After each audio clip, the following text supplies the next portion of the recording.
What is up, programmers? Welcome back. Today I'm starting a new series, PureBasic 101, a series of short videos on the PureBasic language, the IDE, the programming tools, and some programming tips and techniques. This first episode will be about the PureBasic syntax. Let's check it out. Okay, so the PureBasic syntax, you'll see it's very simple. So let's start. When you write code, you write one statement per line. This is a statement message requester with two parameters. But you can put multiple statements on one line using the colon sign. Okay, here you have an example with three statements: if, the function call, and the end if. Conversely, you can put multiple one statement on multiple lines. Here is an example. You just have to go to the next line, but you cannot cut your statements anywhere. You have to cut at specific places. You can cut only after the comma, the plus, the pipe, and or the XOR operator. Next is comments. Well, I'm putting comments everywhere, so you already know how this works. But you just put a semicolon and the rest of the line is ignored. You can put a comment at the beginning of the line and so the whole line is ignored, or you can put a comment like this at the end of the line after a statement, or after a statement, and the rest of the line is ignored. Keywords. Keywords in PureBasic or in any programming language is the key. The language itself is using keywords. In PureBasic, you have all those keywords. You can pause the video if you want to see them all. It's not the complete list. I might have forgotten some, but I'll do later videos on each of them. Not maybe each of them, but some of them. Beside keywords, you have special characters. We already saw the semicolon for the comments, the colon for separating statements, and you have this whole list here. For example, double quotes for string literals, or the % sign for binary literals, or for the modulo operator. Speaking of literals, literals are value that you put directly in your code. They can be numbers or they can be strings. Numbers, they can be integers like 12, negative 42. They can be floating point numbers like this 3.14159, which is pi, by the way. They can be hexadecimal with the $sign. They can be binary with the % sign. Of course, hexadecimal, you're using only digits and letters from A to F, so 16 characters. And binaries, you are using only 1 and 0, so 2 characters. And as I said, you can have string literals like this Bob. You just have to surround the string by double quotes.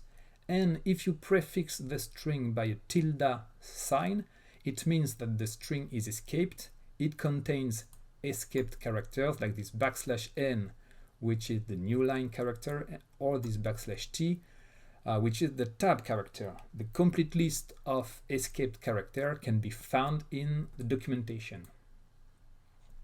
In PureBasic, you have constants. Constants are defined with the $sign, and they must be assigned a value. The value will not change throughout the whole program. It is not case sensitive, so this number here is the same as this one. You can use letters from A to Z, no special characters. You can use digits as well as the underscore and the $sign. It can be a number, it can be a decimal number, it can be a string like this text. If you put a $sign at the end of a constant name, it has to be a string. You must assign a string. You can use digits only like this. You can use underscore to build your constant name. And as I said, you must assign a value. The exception for that is enumeration. Here in the enumeration days, I don't assign a value to Monday because the enumeration itself takes care of computing a value and assigning it to the constant. But we'll get back to enumerations in a later video. Of course, a programming language is not a programming language without variables. It's where you put everything. It's how you manipulate data. In PureBasic, variables are not case sensitive. They use A to Z letters, underscores, digits, and also star or dollar sign. The star sign is used only when you define pointers, like this, and the dollar sign is used only when you are defining strings. As I said, they are not case sensitive, so this variable is the same as this one. So these three ones are valid, but these two are not. This one because it starts with a digit and you cannot start a variable name with a digit, and this one it's because it's containing special characters like the paragraph, the pound sign, or an accentuated E. Along with variables come procedures or functions. These are the two words that we use for the same concept.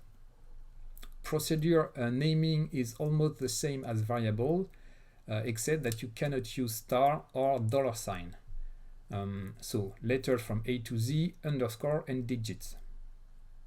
You have to put an opening parenthesis after a procedure name, otherwise it's going to be considered as a variable. For example, here, that's how you define a procedure. You can even add parameters here, A, B. Those will be integers, except if I put an .s here, it will be a string. And when you call the procedure, you have to put parentheses, even if you don't have any parameters. In this foo here, well, if I remove the parameters to be more correct, here the foo with the parentheses is a procedure call, but the foo without the parentheses is a variable. So you have to put the parentheses.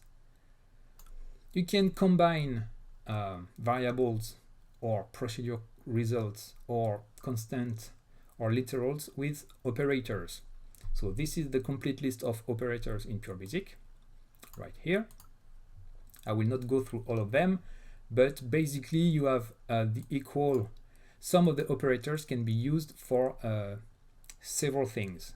Example, the equal sign is used for assignment, when you assign a value to a variable, or for testing equality. The plus sign can be used for addition of numbers as well as string concatenation. You have the minus, so subtraction, multiplication, division. You have bitwise operators here. You have comparison operators here. You have Boolean operators here, as well as shift, bit shifts operator. I could have put that with the bitwise operator, and the modulo is another arithmetic operator. And when you are combining variables, procedure calls, literals, or constants together, you make up what we call expressions.